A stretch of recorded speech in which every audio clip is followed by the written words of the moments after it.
बच्चों जो आज का हमारा चैप्टर है वो है सामाजिक समूह, सोशल ग्रुप। सोशल ग्रुप्स क्या होते हैं?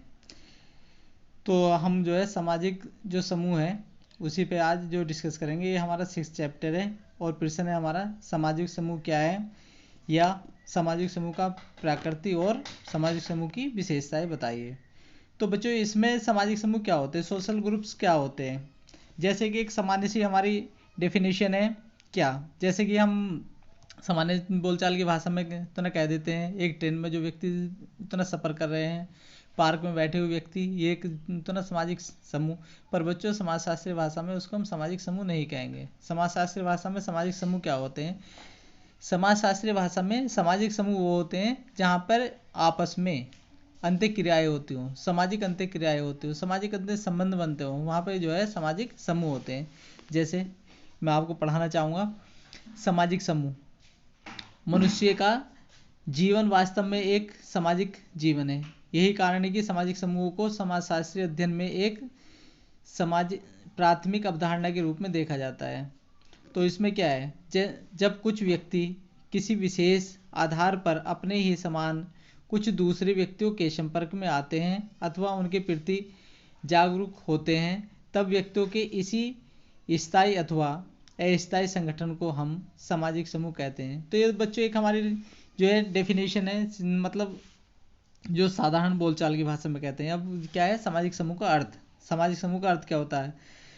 साधारणतः जहाँ कहीं कुछ व्यक्तियों का एकत्रीकरण या इकट्ठा होते हैं उसे एक समूह समझ लिया जाता है। यह सच है कि सामाजिक समूह का निर्माण व्यक्तियों द्वारा होता है, लेकिन केवल व्यक्तियों के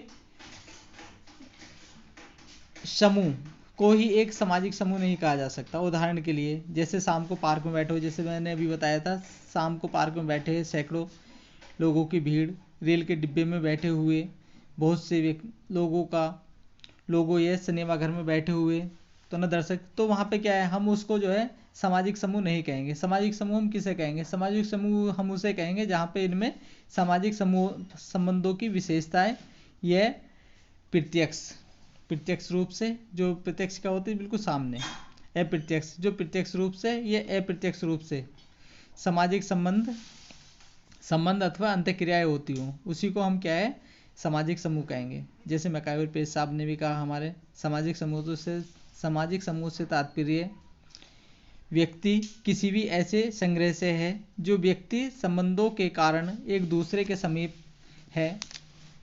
और इसी के साथ साथ में जो है, जो हमारे इतना विलियम समाजशास्त्री हो, उन्होंने भी कहा सामाजिक समूह ऐसे व्यक्तियों का एकत्रीकरण के रूप जो एक दूसरे के साथ क्रिया करते हैं और इस पारस्परिक क्रिया की एक इकाई के रूप में ही अन्य सदस्य द्वारा पहचाने जाते हैं। तो ये बच्चों इनकी अपनी डेफिनेशन थी कि सामाजिक समूह क्या होते हैं। तो एक छोटा सा यही है सामाजिक समूह वही होते हैं जहाँ पे जो है अंत्य क्रियाएं होती हो, उसी को हम समाजशास्त्र की भाषा में सामाजिक समूह कहते हैं। ऐसा नहीं कि बहुत सारी भीड़ है, जैसे कक्षा हमारी चल रही है, हम एक दूसरे से नहीं बोल रहे हैं, पार्क में हम बैठे हुए हैं, एक दूसरे का हमें पता ही नहीं है, रेल के डिब्बे में हम जो सफ़र कर रहे हैं, तो उसको हम सामाजिक समूह नहीं कहेंगे। सामाजिक समूह हम उसे कहेंगे जहाँ पे क्या है, जहाँ पे अंत्य क्रियाएं होती हो, उसी को हम सामाजिक समूह की श्रेणी में रखते हैं।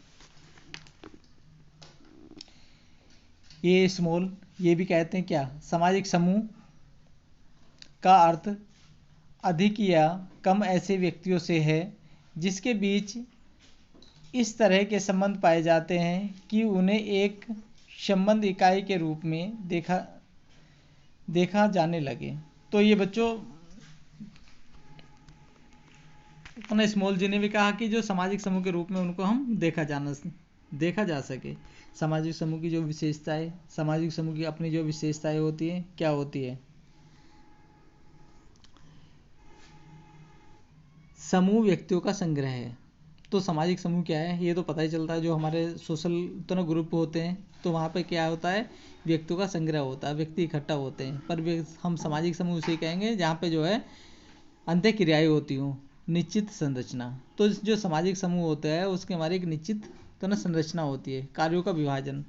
तो देखो जो सामाजिक समूह होता है बच्चों, उसमें पारस्परिक संबंधों में बंधे हुए होते हैं, लेकिन पृथक पृथक कार्यों के द्वारा अपने समूह को संगठित बनाने का कार्य करते हैं। साधारणतः समूह जिन लक्ष्यों को महत्वपूर्ण मानता है उनकी प्राप्ति कार्यों के विभाजन से ही संभव हो पाती है। तो ये बच्चों क्या सब सामाजिक समूह की दोनों विशेषताएं हैं। हितों की समानता, तो सामाजिक समूह में सबके हितों की समानता होती है। मनोवैज्ञानिक संगठन, तो बच्चों जो व्यक्तियों का संग्रह होने के साथ ही सामाजिक समूह को एक मनोवैज्ञानिक संगठन के रूप में देखा जा सकता है। विलियम्स ने स्पष्ट किया है कि सामाजिक समूह का तात्पर्य उन व्यक्तियों से है जो पारस्परिक क्रिया की एक इकाई के रूप में पहचाने जाते हैं। नेक्स्ट बच्चों,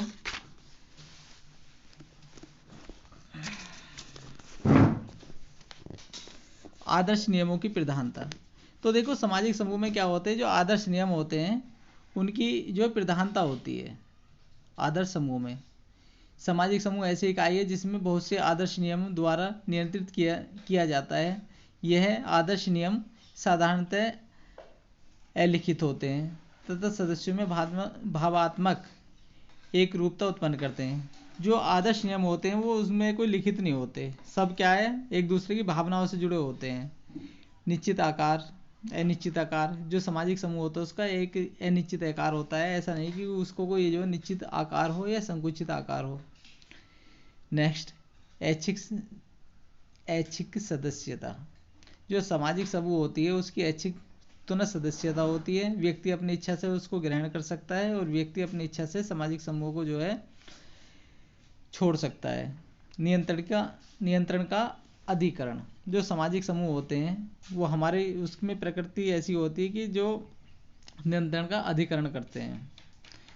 बच्चों मेरा कहने का तात्पर्य ये, जो सामाजिक समूह है ये आपका चैप्टर है सामाजिक समूह, सोशल ग्रुप्स। तो बच्चों अच्छा चैप्टर है, यहाँ से पिछले वर्ष भी एग्जाम में क्वेश्चन आया था और बच्चों इसकी तैयारी करनी है। उसमें 3 क्वेश्चन बनते हैं लगभग, एक आपका प्राथमिक समूह, एक द्वितीय समूह, primary groups and secondary groups. तो ये बहुत अच्छा चैप्टर है। तो आपको परीक्षा की जो दृष्टि से ये क्वेश्चन इस चैप्टर से मिलने की पूरी जो है संभावना है। और बच्चों मुझे आपका रुझान बहुत कम लग रहा है। जैसा मैं वीडियो बना रहा हूँ आप उसको लाइक नहीं कर रहे, सब्सक्राइब भी कम कर रहे हैं और व्यू भी बहुत कम है, बच्चे बहुत कम देख रहे हैं। आप मेरी वीडियो देख के भी एकदम तैयारी करते हैं तो आपका बहुत अच्छा तैयारी हो जाएगी। इसी के साथ